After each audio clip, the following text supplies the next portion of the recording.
నమస్కారం అండి. నా పేరు doctor Kumar Krishnamohan Koganti, senior general and laparoscopic surgeon, Renova hospitals Kompally. So మనము కొన్ని రెగ్యులర్గా సర్జికల్ ఓపీలో వచ్చే పేషెంట్స్ వాళ్ళ సమస్యల గురించి కొన్ని టాపిక్స్ గురించి మీతో డిస్కస్ చేస్తాను. సో కామన్గా మొదటగా ఫస్ట్ మనం పైల్స్, ఫిస్టులాలు, ఫిషర్, యాబ్సెస్ ఇలాంటివి కామన్గా వస్తూ ఉంటాయి. వాటి గురించి మనం డిస్కస్ చేద్దాం. సో ఈ సమస్యలు బాటమ్ సమస్యలు అన్నిటికీ మూల కారణం ఏంటంటే మోషన్ హార్డ్గా వెళ్ళడం, కాన్స్టిపేషన్ అంటాం. సో దీనివల్ల ఎక్కువగా ఇబ్బందులు ఏర్పడుతూ ఉంటాయి. పైల్స్ అంటే మామూలుగా మనకి మోషన్ వెళ్ళేటప్పుడు డిస్కంఫర్ట్ ఉండడము, బ్లీడింగ్ లాగా అవ్వడము, ఇలాంటి సమస్యలు ఎక్కువ శాతం ఉంటుంటాయి. వాళ్ళకి కాన్స్టిపేషన్ కూడా ఉంటూ ఉంటుంది. సో ఫిస్టులా అంటే ఒక చిన్న స్వెల్లింగ్ లాగా ఏర్పడి సెగ్గడ్డ లాగా ఉండి అది తనకై బర్స్ట్ అవ్వచ్చు, లేదంటే ఆ స్వెల్లింగ్ అలా మోషన్కి వెళ్ళే దారి చుట్టుపక్కల స్వెల్లింగ్ లాగా వచ్చి బాగా పెయిన్, ఫీవరు అలాంటిది ఉంటూ ఉంటుంది. వాళ్ళని పెరియానల్ యాబ్సెస్, ఇస్టియోరెక్టల్ యాబ్సెస్ అట్లా అంటాం. సో అది కొంతమందిలో స్పాంటేనియస్గా అదే బర్స్ట్ అయ్యి చీము డ్రైన్ అయిపోయి కొద్ది రోజులు మానుతుంది. తర్వాత మళ్ళీ ఫ్యూ మంత్స్ అయిన తర్వాత మళ్ళీ స్వెల్లింగ్ రావడము, పెయిన్ రావడము, పస్ లాగా రావడము, బ్లడ్ స్టెయిన్ పస్ లాగా రావడము, అలాంటి సమస్యలు తరచూ ఇబ్బంది పెడుతూ ఉంటాయి. సో అది ఫిస్టులా లాగా మారినప్పుడు ఈ సమస్య ఏర్పడుతూ ఉంటుంది. ఫిస్టులా అంటే చిన్న ట్రాక్ లాగా, దారిలాగా, ఒక ట్యూబ్ లాంటి దారిలాగా స్కిన్ బయట, ఎక్స్టర్నల్ స్కిన్ ఏదైతే ఓపెనింగ్ ఉంటుందో అక్కడి నుంచి లోపల మోషన్కి వెళ్ళే దారి దాకా ఒక చిన్న ట్యూబ్ లాంటిది, ట్రాక్ లాంటిది ఏర్పడుతూ ఉంటుంది. దానివల్ల ఈ సమస్య ఏర్పడుతూ ఉంటుంది. సో ఆ ట్రాక్ అనేది కాంప్లెక్సిటీ, దాంట్లో సింపుల్, లో, హై, సో దాన్ని బట్టి రిజల్ట్స్ కూడా డిపెండ్ అవుతూ ఉంటాయి. సో దీంతోపాటు కొంతమందికి జస్ట్ పైల్స్ అని డాక్టర్కి, ఎందుకంటే బాటమ్ అందరూ తొందరగా డాక్టర్ దగ్గరికి వెళ్ళి చూపించుకోవాలి, అది లైట్గా తీసుకుంటారు. కొంతమంది ఎంబరాసింగ్ సిచ్యువేషన్లో చూపించుకోవడానికి కూడా భయపడి దాన్ని నెగ్లెక్ట్ చేస్తూ ఉంటారు. సో కొంతమందిలో ఏంటంటే బ్లీడింగ్ అవుతూ ఉన్నా కూడా వాళ్ళకి అది నార్మల్ బ్లీడింగ్ వదిలేసినప్పుడు ఏంటంటే ప్రాపర్గా ఎగ్జామినేషన్ చేసినప్పుడు కొంతమందికి అవి రెక్టల్, యానల్ క్యాన్సర్స్ కూడా ఉంటూ ఉంటాయి. సో అది నెగ్లెక్ట్ చేస్తూ ఉంటారు. That is a very important thing. అంటే నెగ్లెక్ట్ చేయకూడదు. పైల్సే అని చెప్పి మీరు ప్రాపర్ డాక్టర్ దగ్గర చూపించుకోకపోతే అది ప్రాబ్లం సివియర్ అయ్యేంత వరకు మనకి తెలియదు. సో ఇలాంటివి మనం డాక్టర్ దగ్గరికి సమస్య చెప్పినప్పుడు వెళ్ళినప్పుడు క్లినికల్గా ఫింగర్ పెట్టి చూడడము, ప్రాక్టోస్కోపీ అంటాము, చిన్న ట్యూబ్ లాంటిది పెట్టి చూడడము. తర్వాత కొంతమందికి అవసరమైనప్పుడు కొలనోస్కోపీ అంటాం, పెద్ద పేగు పరీక్ష అలాంటివి చేస్తూ ఉంటాము. సో ఈ టెస్ట్లన్నీ అయిన తర్వాత మనకి ప్రాపర్గా ట్రీట్మెంట్ అనేది మనం depends on the type of the disease and the stage of the disease. ఈ పైల్స్ అనేవి 4 స్టేజెస్లో ఉంటాయి. గ్రేడ్ 1, గ్రేడ్ 2, గ్రేడ్ 3, గ్రేడ్ 4 అని ఉంటాయి. సో ఇనిషియల్ స్టేజెస్లో అయితే మనం జస్ట్ డయట్తో వాటర్ బాగా తీసుకోవడం, హైడ్రేషన్ ఈజ్ ఇంపార్టెంట్.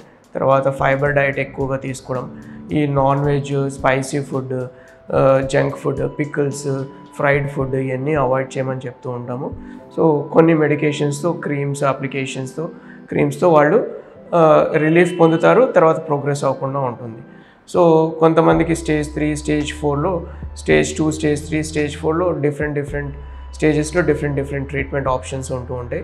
సో ఇవన్నీ జాగ్రత్తలు తీసుకున్నా కూడా ఇనిషియల్ స్టేజ్ 1 స్టేజ్లో ఇంకా ప్రోగ్రెస్ అయిన వాళ్ళల్లో ఏంటంటే మనం డిఫరెంట్ ట్రీట్మెంట్ ఆప్షన్స్ ఉంటాయి. కొంతమందికి లైగేషన్ అంటాము, బ్యాండ్ లైగేషన్ అంటాము, కొంతమందికి లేజర్ ట్రీట్మెంట్ అంటాం. స్టేజ్ 2లో వీళ్ళలో లేజర్ ట్రీట్మెంట్ ఇలాంటి, కొంతమందికి హెమరాయిడల్ ఆర్టరీ లైగేషన్ అంటాము. తర్వాత స్టేజ్ సివియర్గా అయినప్పుడు మనం కొంతమందికి స్టాప్లర్ హెమరాయిడెక్టమీ అంటాము, హెమరాయిడెపెక్సీ అంటాము. సో ఇలాంటి డిఫరెంట్ ట్రీట్మెంట్ ఆప్షన్స్ ఉంటూ ఉంటాయి.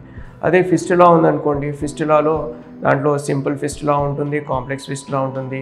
So it all depends. అంటే అది ట్రాక్ ఎలా వెళ్తుంది, తర్వాత స్పింక్టర్ మజిల్స్ ఇన్వాల్వ్ అయ్యిందా, స్పింక్టర్స్లో కూడా ఇంటర్నల్, ఎక్స్టర్నల్ ఉంటాయి. సో దాన్ని రెండు ఇన్వాల్వ్ అయినాయా, దాని మధ్యలో నుంచి వెళ్తుందా, బ్రాంచింగ్ ఏమన్నా ఉన్నదా. సో కాంప్లెక్సిటీ బట్టి ట్రీట్మెంట్ కూడా మారుతూ ఉంటుంది. దాంట్లో డిఫరెంట్ మెథడ్స్తో దాన్ని డీల్ చేయాల్సి వస్తుంది. కొద్ది భాగం ఫిస్టులెక్టమీ ఫిస్టులోటమీ చేయడము, కొంత భాగం లేజర్తో ట్రీట్ చేయడము, కొంత భాగం లైగేషన్ ఇంటర్నల్ లైగేషన్ చేయడము, తర్వాత కొన్నిటికి మనం సెటాన్ ప్లేస్మెంట్ అలాంటివి కూడా చేస్తూ ఉంటాం. సో కొన్ని ఫిస్టులాల్లో ఏంటంటే మల్టిపుల్ ఓపెనింగ్స్ అలాంటివి ఉండి మళ్ళీ రెకరెన్స్ ఎక్కువ ఉన్న వాళ్ళల్లో మనం కొన్ని స్పెసిఫిక్ డిసీజెస్ ఉంటాయి, వాటి గురించి మనం ఇవాల్యుయేట్ చేయాల్సి వస్తుంది. ఏదైనా ట్యూబర్క్లోసిస్ కానీ, ఇన్ఫ్లమేటరీ బౌల్ డిసీజెస్ కానీ, మెలిగ్నెన్సీస్ కానీ ఇలాంటివి ఏమన్నా ఉన్నాయా అనేది ఐడెంటిఫై చేయగలగాలి. సో దాని ప్రకారంగా మనం ఫర్దర్గా పేషెంట్ ప్రోగ్నోసిస్ కానీ, రిస్క్ ఫ్యాక్టర్స్ కానీ ఎక్స్ప్లెయిన్ చేయడానికి అవుతూ ఉంటుంది. సో అదే యాబ్సెస్ లాగా ఇందాక చెప్పినట్టు కొంతమందికి చీమగిడ్డ లేక మోషన్కి వెళ్ళే చుట్టుపక్కల గెడ్డలాగా ఏర్పడడం, నొప్పిలాగా ఉండడం, ఫీవర్ ఉండడం, అట్లాంటి వాటిల్లో దానికి అది ఓపెన్ అవ్వలేనప్పుడు మనం యాంటీబయాటిక్స్ వాటి పెట్టుకుని అడ్మిట్ చేసినాక సో సర్జికల్గా దాన్ని డ్రైన్ చేయాల్సిన అవసరం ఉంటుంది. సో అది కొంతమందికి ఇంటర్నల్ ఓపెనింగ్ ఏమన్నా ఫైబ్రోసిస్తో ఫైబ్రోసిస్తో ఇంటర్నల్ ఓపెనింగ్ క్లోజ్ అయిపోతే మళ్ళీ రాకుండా ఉండే అవకాశం ఉంటుంది. అదే ఇంటర్నల్ ఓపెనింగ్ అలాగే ఓపెనింగ్ పర్సిస్టెంట్గా ఉంటే అది నెక్స్ట్ ఫిస్టులా లాగా ఏర్పడే అవకాశాలు ఉంటాయి. సో ఫిషర్ అంటే మనకి మోషన్కి వెళ్ళే దారి దగ్గర జస్ట్ ఓపెనింగ్ దగ్గర ఒక చిన్న కట్ లాగా, అల్సర్ లాగా, పుండులాగా స్ట్రెచ్ అయినప్పుడు పుండులాగా ఏర్పడుతుంది. సో ఇలాంటి ఫిషర్ ప్రాబ్లం ఉన్న వాళ్ళకి ఏంటంటే బాగా మోషన్కి వెళ్ళినప్పుడు చాలా సివియర్ ఎక్స్క్రూషియేటింగ్ నైఫ్తో కోసినట్టు పెయిన్ లాగా రావడము, సో లైట్గా మోషన్కి బ్లీడింగ్ ఆనుకుని వెళ్ళడము ఇలాంటివి జరుగుతూ ఉంటుంది. సో ఇది ఫిషర్ అంటాం. వీళ్ళలో ఏంటంటే పెయిన్ వల్ల మజిల్ స్పింక్టర్ బాగా స్పాజంలోకి వెళ్ళిపోతూ ఉంటుంది, మజిల్ టైట్ అవుతుంది. దానివల్ల మళ్ళీ పేషెంట్ ప్రెషర్ ఇచ్చి చేయాల్సిన అవసరం వస్తుంది. సో మళ్ళీ అది అల్సర్ ఫ్రెష్గా పుండులాగా సో అది సైకిల్ లాగా తయారవుతుంది. సో దాన్ని మనం మజిల్ కొన్ని ఇనిషియల్గా మెడికల్ మేనేజ్మెంట్తో ట్రై చేస్తాం, లైక్ ఫైబర్ డయట్ కానీ, ప్లెంటీ ఆఫ్ హైడ్రేషన్, వాటితో పాటు కొన్ని medications, creams application, sitz bath ఇవన్నీ అప్లై చేయమని చెప్తాము. దానివల్ల కూడా రెస్పాన్స్ లేని వాళ్ళలో అది స్పింక్టర్ని రిలీజ్ చేయాల్సిన అవసరం వస్తుంది. స్పింక్ట్రాటమీ అంటాము. ఇలాంటి సర్జరీ కూడా అవసరం పడుతూ ఉంటుందండి. సో ఇవి కామన్గా బాటమ్ ప్రాబ్లమ్స్ గురించి ఒక బ్రీఫ్గా మీకు ఎక్స్ప్లెయిన్ చేశానండి.